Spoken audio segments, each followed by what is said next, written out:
live. Collecting Stories podcast, episode 1, take 2. Numero uno. Take 2. Take dos. Take 2. All right, this time we'll not introduce ourselves at the 30-second mark. I'm Tark. I'm Zaid.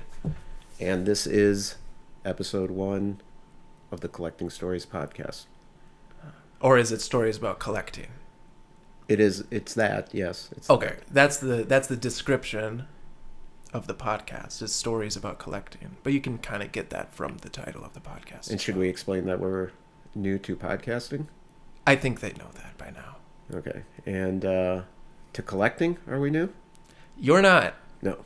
You're not. That's very true. That's very true. He's been Tarek is my uncle. He's been collecting for as long as I've been living.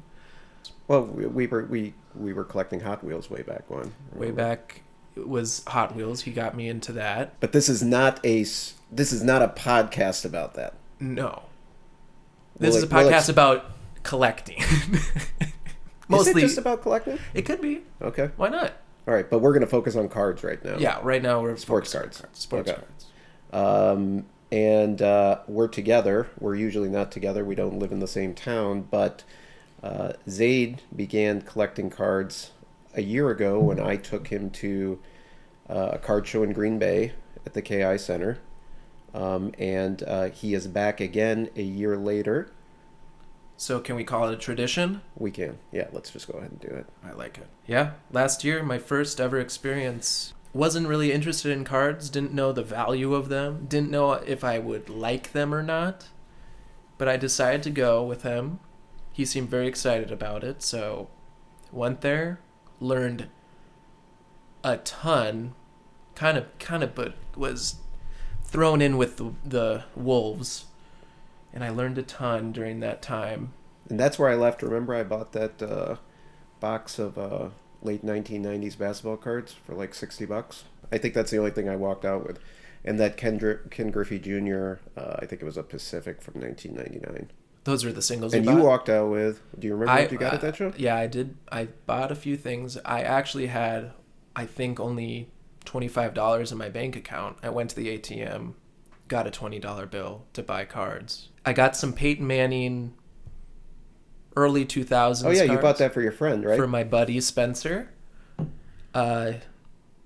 Just because he has a massive Peyton Manning collection. He loves the Colts. So that's the only thing I knew really about cards, is that he collected them. Got those.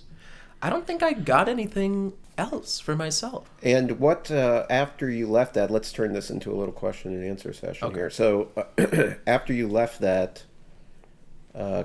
card show, we came home and we ripped some wax. We ripped some baseball, and I gave you some MLS cards, right?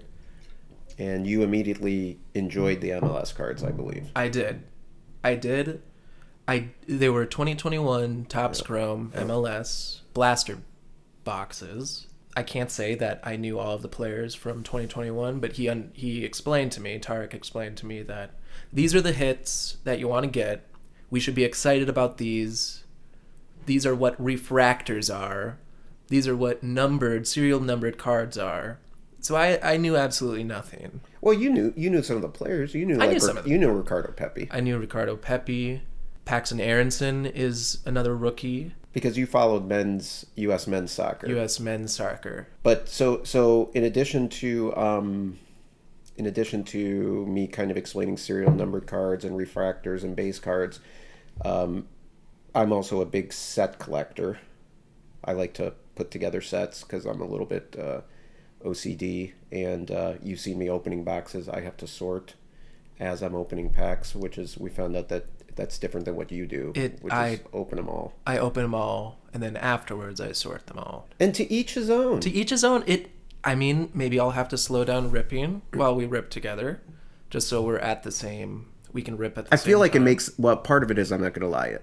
It feels a little like the box lasts longer. Number one. And number two, it gives me a chance to actually take the time to read the backs of the cards when I do it that way. That's very fair. I mean, we were watching football last night, and I was ripping a box, and I was actually taking my time, and it was a much better experience. I rip a pack, talk to Tarek a little bit, watch the game a little bit, drink some beer. And we were ripping something different this time. You had bought some Rolling Stones Prism. Rolling Stones Prism, and I got Select Football 2024 from Target in Madison. I've never really seen a Target so packed with wax. Really? Not in Fort Collins. I'm from Fort Collins, Colorado, so. But the Rolling Stones cards, I enjoyed watching you open them because I was reading the backs and learning a little bit. I mean, I know the Rolling Stones, their music and stuff like that, but I never really followed any of the history, so it was kind of fun to read the back of the card and just find out a little bit about. It explains each of the members' history, and we're a fan. We decided we're a fan. We're a fan. They look awesome. We're a fan. That'd be a fun set to collect. I mean, it's only probably, I think, 100 cards. It's an easy set to collect. There's a few hits in there. There are a few hits in there. The Color Blast is the Ultra. Which you're not a huge fan of? I mean, I didn't really like how it looked, but I can see it's valuable. People want it just because of the value. Yeah. But you don't like how those particular ones look. If I got a Color Blast, let's say this. If I got a Color Blast out of it, I would sell it. How about the manga? The mangas look really cool. What do you like about in particular about is it just a preference thing, or is there something in particular you like about, because the manga is more of a caricature type versus an actual, because the Color Blast is an actual photograph with these fireworks of I think I'm a little weird. Like, if I want a photograph of the person, I want the entire photograph. I don't want a cropped image. I hate when I don't know why I don't like that, but the other cards, they're full photographs of these of the Rolling Stones members. But Color Blast, they crop the person out and then put like cool shenanigans behind them. Okay, I like that. That's a good way to differentiate. Yeah, what I mean, like it's an interesting perspective. I never thought of it that way. Yeah. So anyway, so let's jump back to the card show. So we went to the second annual family tradition Green Bay card show, and you were looking for disc golf cards because you're big into disc golf. We went out and played 2 rounds today. Zayd is quite good. Let me point that out. I was looking for disc golf cards, but I was not expecting disc golf cards. No, or anything related. I to told disc you golf. you probably were, and I was looking. I like wrestling, and so Yeah. I was hoping to find some wrestling cards, but I like to collect all different kinds of things. So if I find some wrestling, great. If not. So we also went there with some objectives. So we went there looking for these specific cards. I was looking to sell some of my cards, which we'll get into. My experience selling a couple of my graded cards to a dealer, a vendor, I don't know what you call them. Yeah, a dealer at the card show. The show. Tarek, we decided the night before, was going to build I was going to build a trade binder, and believe it or not, I hadn't heard that term.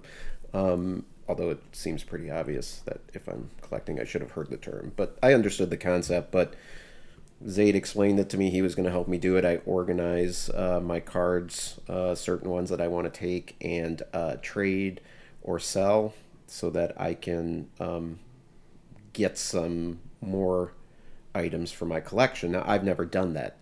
I just go. I go spend money. He likes. And there's a couple of reasons for that. One is I don't like to talk to people, so so I try to avoid talking to people as much as possible. But we did build this thing out. We'll kind of jump to the end here. Spoiler alert: I did not talk to anyone, and I did acquire some items, but I just went ahead and paid for those. But I have this for next time. Now, Zayd took another approach. You only came with $20 in your pocket to the show. Well, not. I mean, you have a credit card and stuff. I have money about it. Like, I came with the point of I will bring a $20 bill and these 2, I would say, liquid cards that I can sell and fund my trip to the Green Bay card show. And these are let's be clear, we're not higher end people. These are lower end things. Is lower end these are cards you acquired through, I think, opening packs. Yeah, opening packs. I mean, they're These cards, I'll tell you what the cards were. Let's do it. Let's just lay it out there. Let's just lay it out. I mean, we were keeping them in suspense we too long. have nothing to. I was just got nothing telling to them, hide here. We have nothing to hide. They were just Jaden Daniels, I think, prismatic. I graded them. I bought them for $15 off Prismatic eBay. base, right? It wasn't No, I sold the base off eBay. On eBay, and I got the prismatic green wave 10. I graded that myself, and I have the emergent green wave 10 for both Jaden Daniels. And you graded that through GameStop, just in case people. Is that true? Yeah. Okay. Just because I've been hearing a lot about GameStop on podcasts. And, you've only graded through PSA directly. Yes. You've sent them. Yes. Only 3 times. I was too stingy about getting a membership for PSA, and I didn't have 20 cards to send PSA. Let's get real. So GameStop gave us me an opportunity to grade my cards, and they came back 10s, which was really exciting. So they were worth to me, like, not worth to me, but on Card Ladder or people were buying them for around $50 a card. So I was saying, well, I could just bring these, and I already paid for these cards, so it seems like I already paid for my card show if I sell them. I'm not too attached to these. And I sold them. Now, you also, although maybe you don't express it in quite the same way I do, you also get uncomfortable going up to... Because I hate it. I absolutely hate going up to somebody and saying, hey, can I... My hands were so cold and clammy. I was And sweating. there are bigger things in life than a transaction with somebody at a card show. Yeah, but these things get us... This guy didn't care behind the counter. He didn't. But man, I had to really force myself to go up there and even start the conversation. And once it was started, it was so easy to sell these cards. Did I plan out everything that I was going to say beforehand? Yes. Yeah, you said you did. I did. Hey, you had it all scripted in your mind. And is that a mental illness? Maybe. Not that there's anything wrong with that. No, there's nothing wrong with it, but it's just maybe... We recognize... here at Card Collecting, or what is it called? Collecting stories? Yeah. Collecting stories. No. We recognize... We include everybody. Mental challenges. I certainly have my own. Yes. Like I said, OCD. And this is a dislike of talking to people at card shows. Right. So anyways, you told me that you actually got the guy's name. Okay, ahead of time. I'll let you know my strategy for selling these cards. So I went up to the table. First, I noticed that he had some J.J. McCarthy graded 10 cards, prismatic and I think emergent. Mm-hmm. So they were the exact same cards that I had, but I have Jaden Daniels. First, I kind of went up there and say, hey, what's going on? I'm Zaid. I like your cards. This is sweet. Did you tell him your name? Yeah, I told him my name. All right. I told him my name. Okay, that's getting personal, sure. Yeah. I looked through one of his rows of cards. I saw a few that I liked, and I told him, hey, I really like these cards. I'm going to actually come back. I'm going to take a lap around the card show, and I'm going to come back and probably pick some up. And then I shook his hand. Hey, I'm Zaid, blah, blah, blah. His name was... Kevin, probably. I think you told me Kevin. It was probably Kevin. And he seemed like a really nice guy. I mean, just trying to sell off some of his merchandise. Took a lap, worked at the Courage, went back, said, hey, I noticed you have these J.J. McCarthy graded 10 cards. I actually have a couple of cards that would look really nice next to those. He was like, oh, yeah, I'll take a look. And then as I handed them... The old, you'd look really great in this card. Oh, right. Kind of. Well played. Exactly. Kevin did not see it coming. You'd look really great in this car. I befriended him, but I just used him. What is it going to get to see you drive off this parking lot in this automobile? I knew I had him when he took them, and he said, oh, these are nice. Cool. Well, they're 10s. They're 10s. Yeah. I mean, but they were of like cards, very common cards. They look nice though. They look prismatics nice. Look cool, I think. And he's the hottest quarterback going around now. So he looked them up on Card Ladder. They were around 50. Not a sponsor. Not a sponsor. We're just users, but we're users, both of us. We're both users. Yeah. He asked me what I wanted for them, which is fair. I mean, you have to ask me what I want for them. I'm not going to start that conversation saying, "Hey, what would you take for them?" Because that's a lot to put on them. Okay, that's good for me to know actually when I go to do the thing. So he asked I'll remember that. I highballed him, not too much. I just wanted to get the number out there. I said 110. He said, well, I think I could go around 80. And I'm looking for $90, $95 for these cards, both of them. I was like, well, I think I could let him go for 90. He's like, fine. Yep, deal. And then you ended up also getting a card from him as well, too. Yeah, I know. I felt bad. I don't know if I should have felt bad, but I wanted to support him. Yeah, we want to support. That's the whole thing. I mean, I'm talking about this like I swindled this guy out of like... That's part of the reason when we today when we went to that card shop by the movie theater, I'd been there before and I didn't buy anything, but he's got a really good shop. Yeah. He's got his prices are fair, and it's so like I want to buy something and support it any way I can. I leave with something I like. He gets some money for offering cards at fair amounts, and it's a win-win. It's a win-win situation. Benefit. Yeah, it's mutually beneficial for sure. And I got out of there. I mean, I spent $20 on cards at his booth, so yeah, $70. Okay, so let's start to I don't know where we're at on time here or how long these things are supposed to be, but we don't want to be too long and let things drag out. So right. Long story short, you did not find any disc golf cards. No disc golf cards. But you may have found something perhaps better. Perhaps it was really kind of a sign.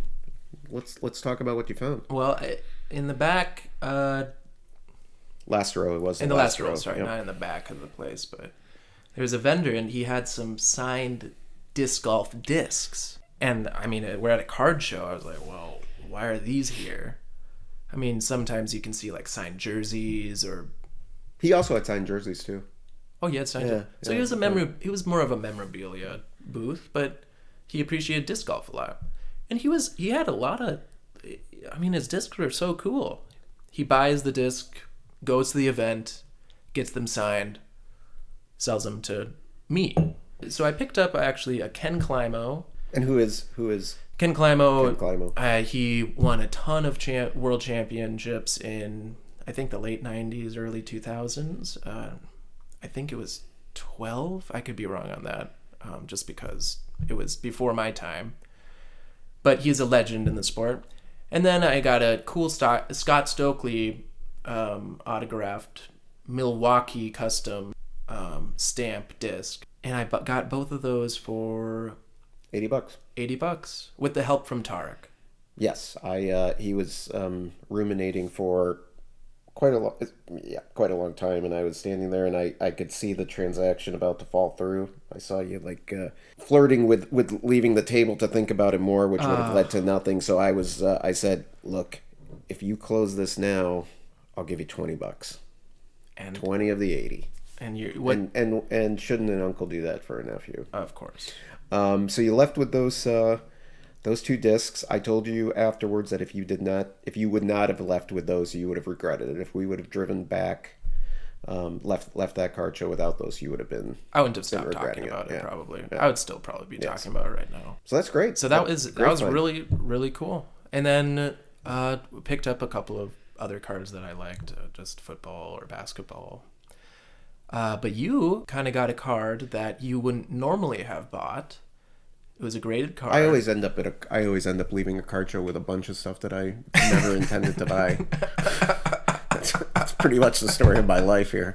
I go in there not knowing what I want and leaving with a bunch of stuff that I probably didn't want. But this time I actually left feeling good. So there are times you go to these shows and you end up just buying stuff because you're there. Okay, don't get me wrong. That's exactly what I did this time. But I actually like the stuff that I got. I got a Shohei Ohtani Topps Heritage mini card with a variation image, which is really cool. I love it. It was 2024. I really like the 2024 Topps Heritage. I've gotten some other cards out of there. Another Ohtani refractor and an Aaron Judge refractor. There was a Juan Soto refractor I saw there from the 2024 that I really liked, but it was overpriced, so I didn't pick it up. Even though it looked nice, it was just way too high compared to what I could pick it up for online. Another card I grabbed that I wasn't intending to leave with is there was a Tom Brady 2006 Topps paper that you found in somebody's box of slabs. It wasn't like in a display case. It was in a box of slabs. That thing was like $60, which is about right. And I liked it just because it was an older Tom Brady, and it wasn't necessarily the price of the card, but it looked really nice. Yep. And that card only has like a 35% gem rate. So I was like, okay, I'll take this. This is a nice one to, display in the office there until I get bored of it, and then it'll probably be pretty easy to trade or sell. What else did I leave with? The raw cards that you got, the condition of them, what you're looking for. Yeah. They're all well The Ohtani was good, and then I found two NBA cards, 1999, Shaq and Tim Duncan Generations. Not the refractor, but they looked really nice, and the price was, I think I got them for $15 each. And I really love those older NBA inserts. They look really good. And then I got 3 wrestling cards. There was really one guy there who had some wrestling stuff, and it was not in a display case. It was like in the wasn't a dollar box, but it was like a $5 box. And I got an Izzy Dame out of 199.